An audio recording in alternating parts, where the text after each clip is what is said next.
Okay, Charlie with Arrowhead Tile. Got the first course in, most important course. Typically if I float the walls, I'll be able to square the mud, but this is DensShield, so did a little bit of work on the DensShield, but I like to use the mortar. So you can see I'm built away from the wall on that side and on this side. And that's to make sure that these walls are really plumb and nice and straight for the glass door. The shower pan we're using is pretty intricate, so we want to make sure we're really square. Once again, with the mortar float, I don't have to worry about this part because you'll do it before, but right now you want to be perfectly square, both walls. So that's one little way of doing it. Take your time on your first course, make it nice and square, nice and level, and that'll make the rest of this project go really well. At the end of every bucket, I like to spread a little bit in the areas that I know are low, and that just helps me keep it moving. All right, so real quick, this particular thin set I'm using is VersaBond LFT. It's economical, but still a good quality. Like I was saying, you want your thin set to stay on your trowel if it's mixed properly and it's good quality. So shouldn't have a big issue with it flopping off your trowel. You always want to spread back wall and either flat trowel the back of this. You want to have wet on wet, so wet surface to wet surface. This particular wall is out quite a bit, so I'm going to just double butter them both. I'm using DensShield, so it's not a perfect float.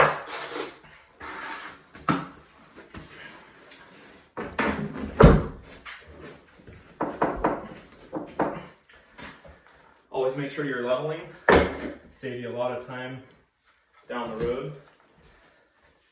Meaning, if you can plumb this entire back wall, it's perfectly plumb. All of these cuts, you can just make them all the same exact cut. Go out to the saw, set a gauge, cut as many as you need. If this wall is going at an angle, or it's in and out, each one of these cuts are going to have to be cut at different dimensions. So if you take your time on this back wall, make sure it's nice and plumb. Same thing with the side walls for a glass guy. But it'll actually save you a ton of time just to check your level and pull a few pieces on this back wall. Make sure you're going up nice and plumb. Alrighty, got some tile on the wall. It's going really good. Kind of have a shampoo shelf in that corner and a soap dish somewhere on that back wall. Down lower, cut it out tomorrow.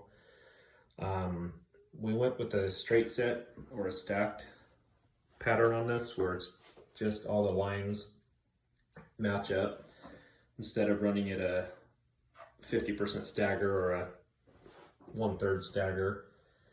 A little more modern looking. Pick some grout that matches the tile just right. And so pretty much just center the back wall, center the side walls. Almost ended up full tile all the way around. Then we're going to use the surface bull nose trim at the end. These are 3x12s, but I'll just cut little 1-inch strips and then it'll cover that edge nice and neat. So it's rolling. Always safety goggles, ear protection, maybe a dust mask if you're going to make a bunch of dust. And your favorite tools, Makita variable speed SJS. Gonna drill an 1 3/8 hole for a shower head.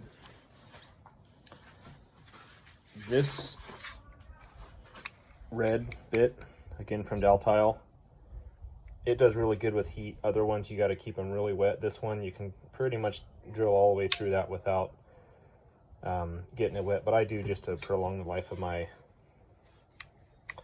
bits. And I'll just dip it into my salt water that's right next to where I'm working. I always like to go over a towel. It seems to help with breaking. Some of this tile can get a little brittle, and want to break. If you do it on a towel, it helps with the vibration. I've noticed that helps. I like to start out on the lowest setting.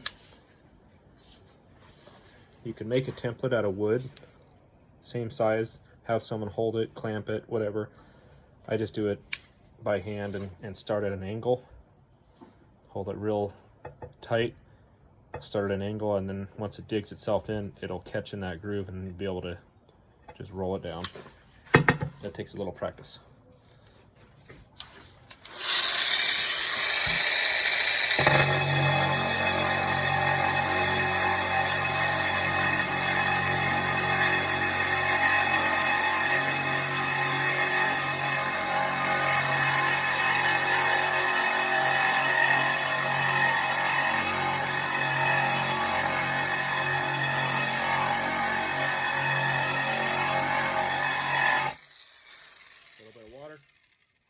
It could have made it, but I like to cool it down.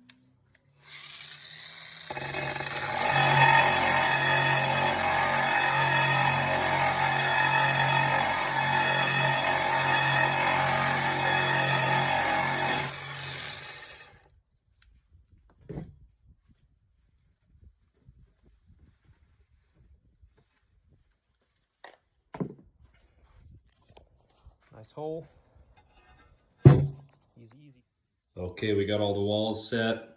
Got to come back and do the trim, bullnose trim, the curb, and we're gonna float the pan, do a final float on the pan.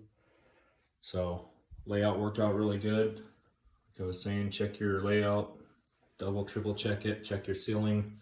That way you can continue that nice joint all the way around the top.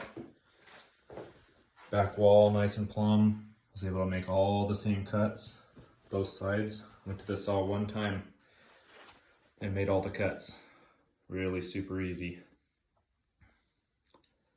One other thing I want to reiterate is the DensShield and RedGuard that's behind this is the waterproofing.